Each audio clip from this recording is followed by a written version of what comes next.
Thank you for joining us for this fifth quadrant webinar presentation. Here's Stephanie Bauer. Hi everyone.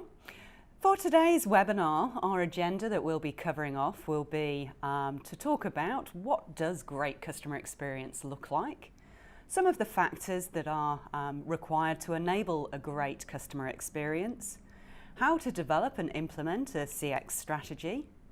We'll also talk about what you should be measuring and why, and then finally in today's session, our 5 top tips for great CX.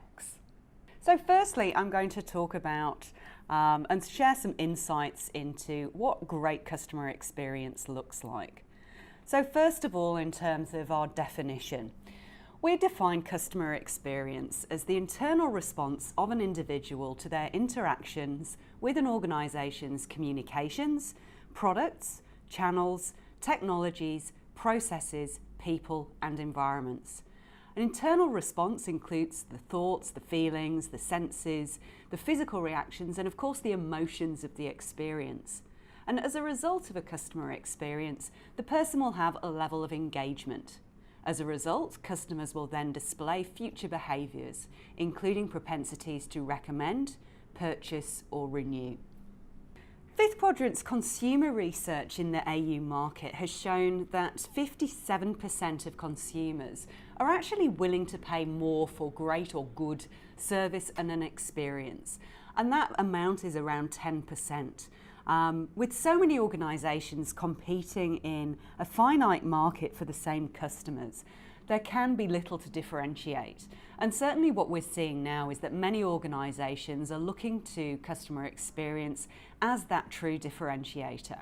To build a better CX, the focus needs to be on designing a CX strategy that will really drive advocacy, engagement, repeat business, and ultimately greater organisational success.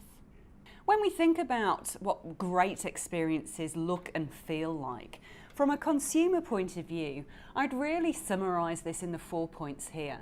That the experience is consistent across multiple channels, and that indeed the multiple channels are available for a consumer to interact via.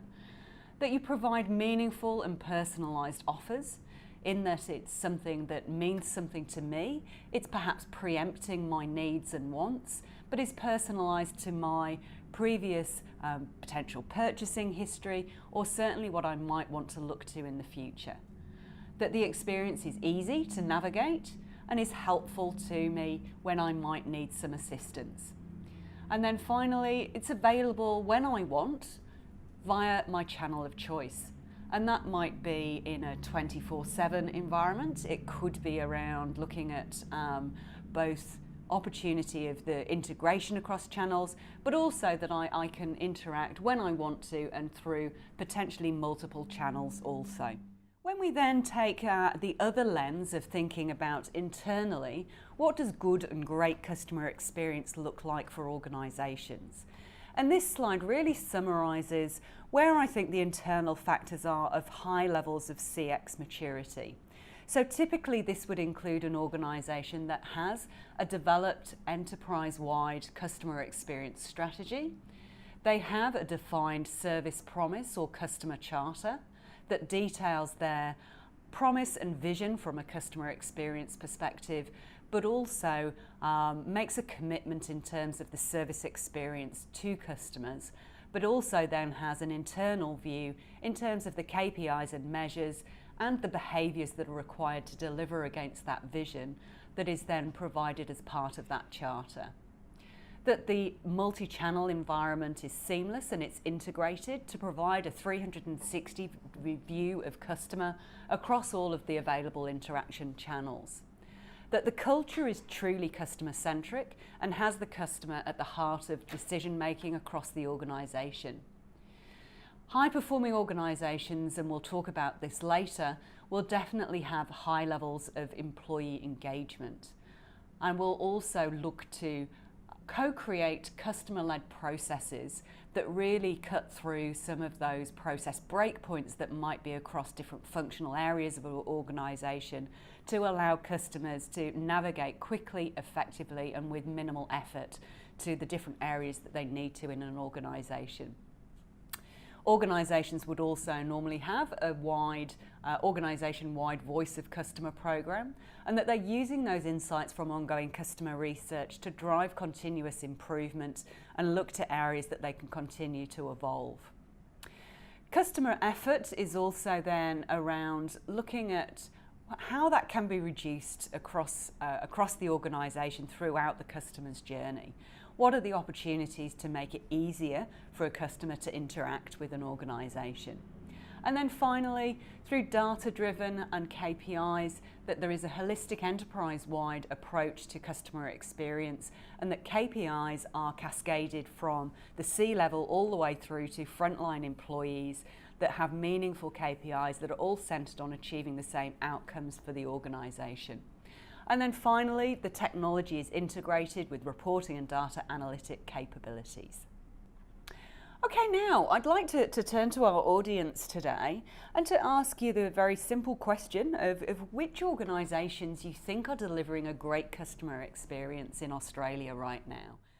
The first one being CommBank, and that's around having internet banking available, but also applications. Apple has been given as another example now as well.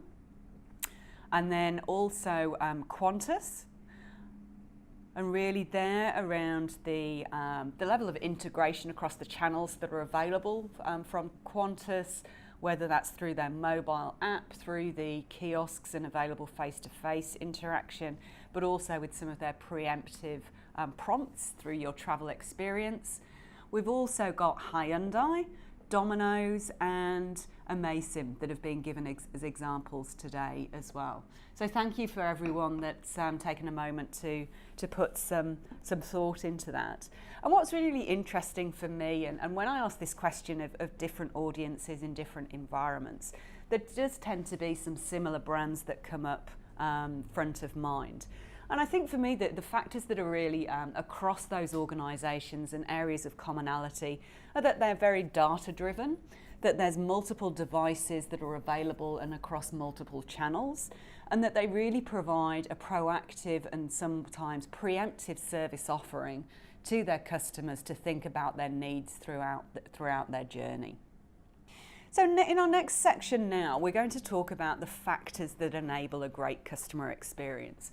So we've talked a little bit about both the consumer's perspective, but also then from an organisational point of view, what good and great customer experience looks like. And we'll now talk to some of the factors that help to support that. So this slide is showing us from a recent Fifth Quadrant research study, the area of responsibility for customer experience strategy in organisations. That is, who is the person that has the main responsibility for driving customer experience in an organisation. And what's interesting here is that 81% of organisations responded that there is somebody at C-level that is responsible for driving the customer experience across an organisation. Most interestingly here for me is the increasing year-on-year advent of the Chief Customer Officer that we're seeing in more and more organisations now, that really does provide that pivotal role in enabling cross-functional collaboration to support multidiscipline programs so that customer experience initiatives and programs can be rolled out across the organisation towards the achievement of a current goal. And then next we're going to talk about some of the trends that we're seeing from an organisational perspective. And here we asked in this particular study to what extent organisations agreed or disagreed with the statements that were made here in terms of some items that are top of mind from a customer experience perspective. And the important call-outs here for me are really around the top three that were voted on, and that customer expectations for personalised experience and the channel integration are the key trends that we're seeing and continue to see within the market at the moment. And then at 78%, that employee experience is just as important as customer experience, and if not so, more so. We asked respondents about how they would self-rate their organisation in terms of their ability to deliver a high level of customer experience. So this was on a 0 to 10 scale, 10 being extremely well and 0 not at all. And what we found is that there's quite an even split, with organisations self-rating across weak, moderate and strong in terms of how they perceive their organisation performing in customer experience. Recognising, I think, where you are on your journey from a customer centricity perspective is a really pragmatic place to start when you're developing your CX strategy and plans, as really understanding the problems that you're looking to solve, where you already understand that there could be opportunities to optimise or improve the level of performance in an organisation, are really helpful in being able to articulate the goals of what you're looking to achieve. Okay, so next I'm going to talk about an approach to actually developing your CX strategy. And there are many ways of doing this, but what I'll start with first of all is to provide our definition of what a CX strategy is.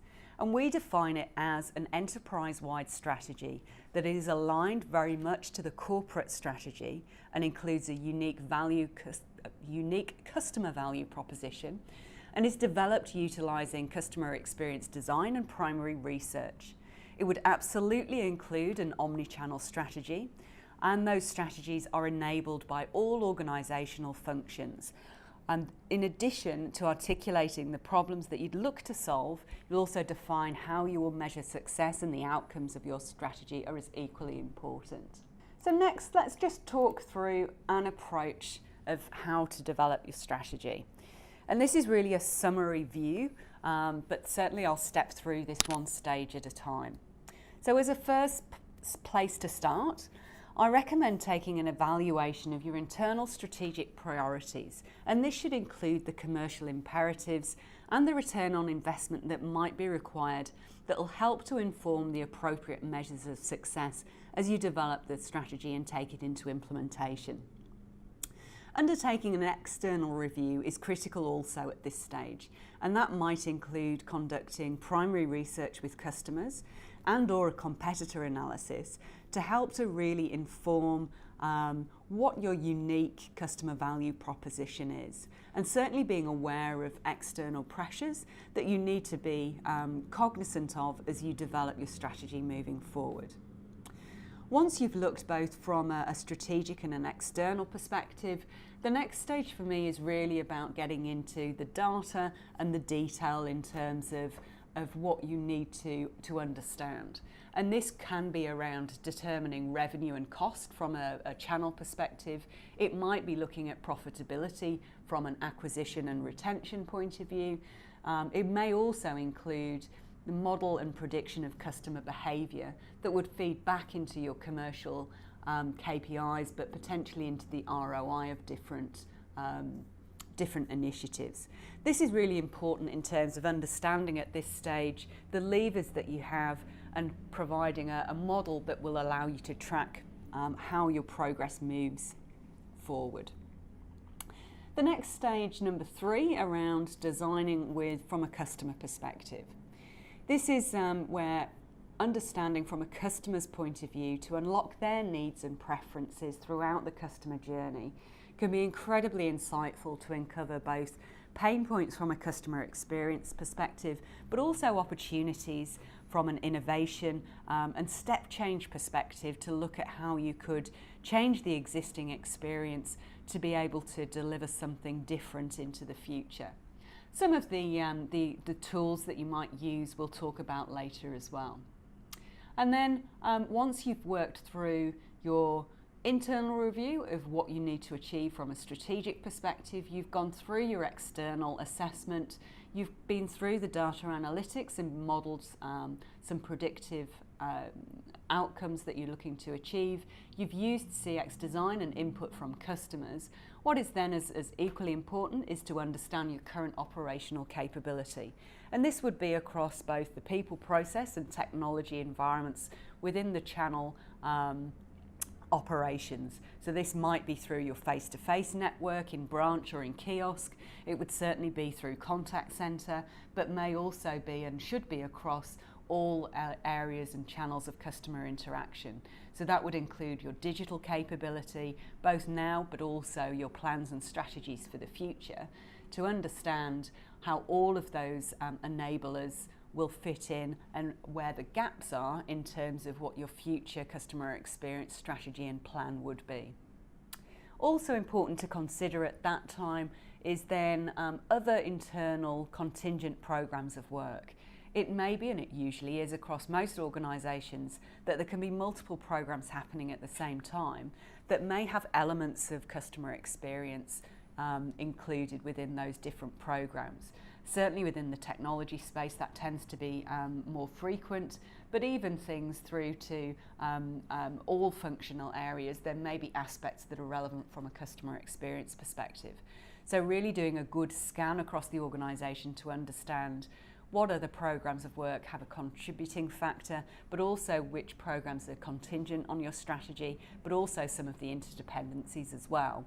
My advice would be to include all of those programs into one overarching enterprise-wide customer experience strategy to really give you a more transparent view of both your plan and goals, but also then to be able to track your progress against plan. So the deliverables and the roadmap that you would provide at the end of your the definition of your strategy would typically include a multi-channel or omni-channel customer experience plan and strategy, operations and processing plans. We'd also look to include your technology and potentially telephony strategy, certainly a people, culture and human resources plan and strategy.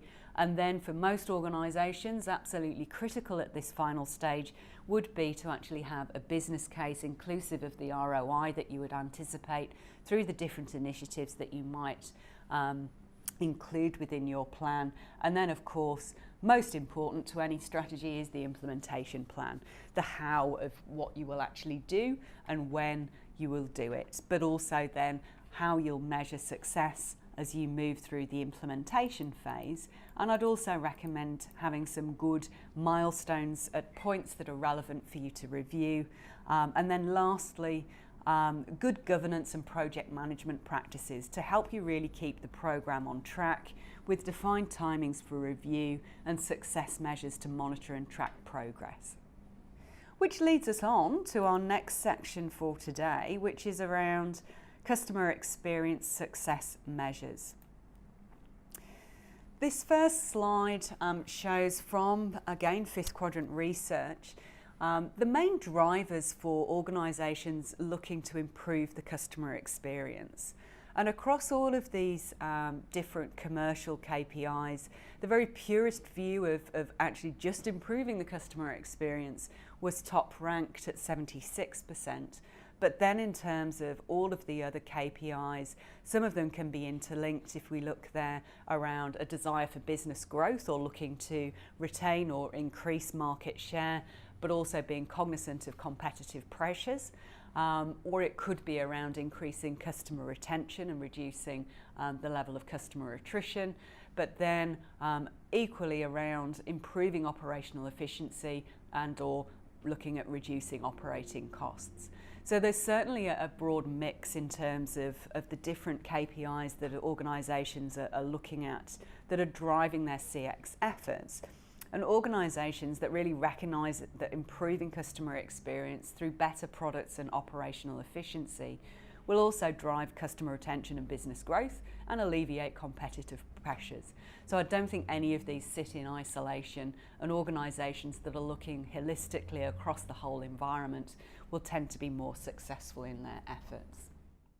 Okay, so we'll move on next to what our broader research has shown, and this is aligned to our audience today, and that is that 91% of organisations have customer measures in place, and some of those across their main KPIs that we would again align to what we've seen in the poll today are across customer satisfaction and NPS or customer advocacy. Of those other efforts that are becoming more increasingly popular, customer effort is certainly being brought more to the front for a lot of organisations. But what's really important for us here is that organisations have a combination of both customer lead indicators and or measures, but also then business metrics that are required to measure the success of CX strategy and initiatives. So I'd always recommend that there is that combination of customer lead indicators, but with internal measures that can be preemptive of what those outcomes might be. And then ultimately, the big ticket items that you're looking at in terms of your commercial KPIs around revenue, profitability, and potential cost management.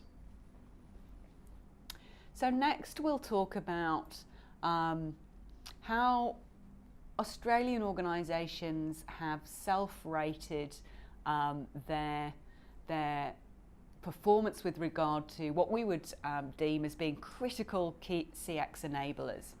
So here we were asking them on a scale of 0 to 10 how they would rate their organisation's performance across all of these different customer experience categories. And what we found here is really that to be regarded as a leader in customer experience, organisations really need to ensure that their strategy is supported by data and insights from across the organisation. And that is helped and supported by routinely collecting customer feedback and by using that feedback to inform and improve customer experience improvement, but also working with data and analytics to improve the customer experience and having a culture that really supports that enterprise-wide improvement. So this slide shows how organisations are actually collating their customer insights to improve customer experience. And 72% are using customer feedback streams, and both CRM data and customer transaction information are used by 50% of organisations. So we know that there is so many pockets of data and information across most organisations, and where we'd look at the average number of different insights that are collected across most organisations, overall there would be 3 types from different source data areas, and strong organisations would look to have at least 4 types of information that they would use to collate insights to improve and to inform their customer experience efforts. Okay, and finally in our last section of today, I'm now going to share our top 5 tips for great customer experience. And we'll start off, the first tip for us today is really about clearly articulating your objectives. I find talking to so many organisations that they haven't quite made the correlation between improving their experience and why specifically they want to do that. So what I'd always recommend is that you're very honest with yourself about the drivers of why you want to improve customer experience. Is it about maintaining your market share? Is customer churn a problem for you? Is cost to serve or acquisition a concern? And what are the targets that you need to achieve either your market growth plans or your customer retention plans? And to be honest about defining what those objectives are, so that every initiative that you have in progress from a customer experience point of view can ultimately be drawn back to those overarching organisational objectives as well. Tip 2. Here, and we touched on this earlier, but I think all of us can be guilty of being so immersed in our organisations that we can very easily make assumptions around what we think customers want, because we live and breathe that environment every day. What I'd always recommend to customers is to really have that evidence base that is used to inform all of your decisions from a CX point of view. So looking to research and co-create the experience with customers so that you're creating an experience that you absolutely know and are able to articulate that customers want.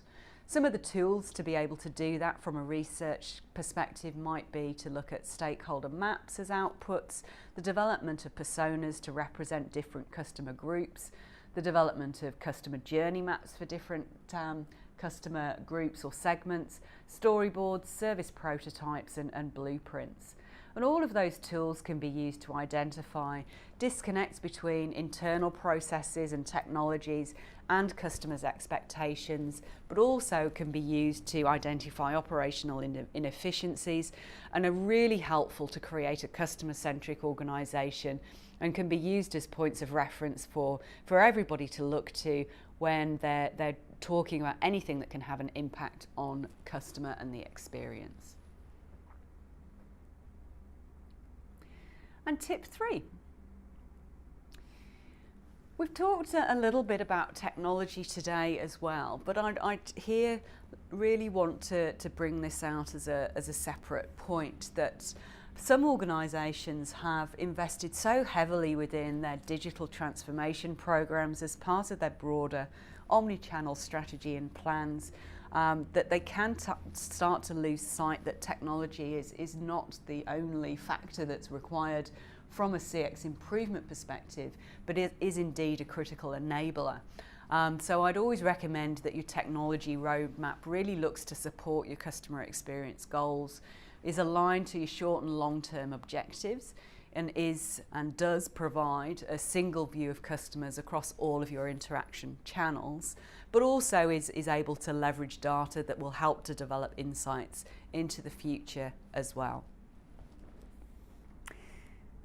Our next tip is about then being able to conduct and continue to measure and research the customer experience. We know in Australia today the equivalent of nearly $90 million a year is spent on customer experience research, and roughly 10% of the total market research industry in Australia is dedicated to customer experience. This is something that as well as being able to track, monitor and understand the voice of customer, is also critical to providing strategic insight, but also can be utilised to feed continuous improvement activities and to really bring the customer into the heart of the organisation to help that voice come alive in the conversations that you're having as part of your ongoing strategy and plans.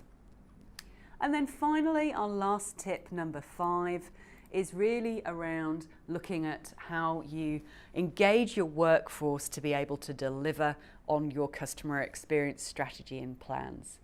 Engaged employees, of course, mean great customer experiences.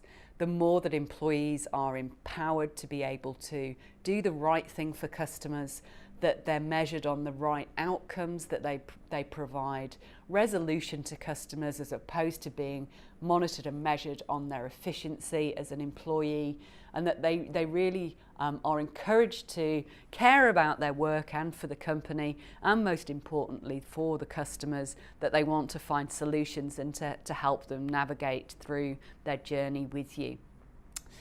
We know that there is a direct and strong correlation between highly engaged employees and organisations that have good customer experience outcomes and high levels of customer experience maturity. So from an employee engagement perspective, we'd always look to recommend having regular assessment of the organisational culture, and that can be completed through employee surveys or employee research. But most importantly from there, of understanding where there are opportunities for improvement, is to engage the whole workforce in taking ownership for that action planning and for the follow through of implementing different initiatives that are going to address any pain points that have been identified. If there are any further questions or thoughts or comments after today's session, my details are on the screen now. Please feel free to reach out and I'm happy to have a chat. Thanks to everyone that joined us. Goodbye. Thanks again for joining us for this webinar presentation. Visit us at fifthquadrant.com.au and subscribe to CX Spotlight.